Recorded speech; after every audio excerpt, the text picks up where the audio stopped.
Hello అండి, నేను మహాలక్ష్మిని.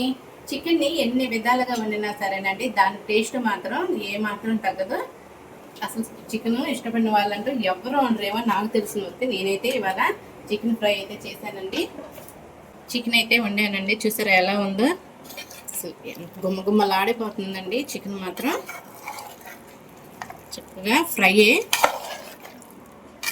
ఫ్రై అంటే మరి గట్టిగా ఉండదు, చక్కగా అన్నంలో కలుపుకొని తినేటట్టు విధంగా ఉంటుంది.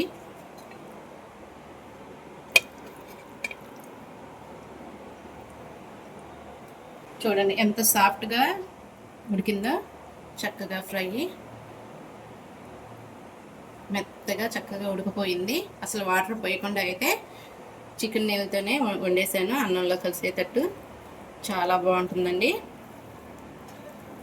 సాఫ్ట్గా చక్కగా చికెన్ బాగా ఉడికింది. అయితే ఎంత ఇదిగా నేను చికెన్ ఎలా వండానో వీడియో కింద లింక్ ఉందండి. మీరు ఎవరైనా చూడండి, వాళ్ళు ఎవరైనా ఉంటే చూసేయండి.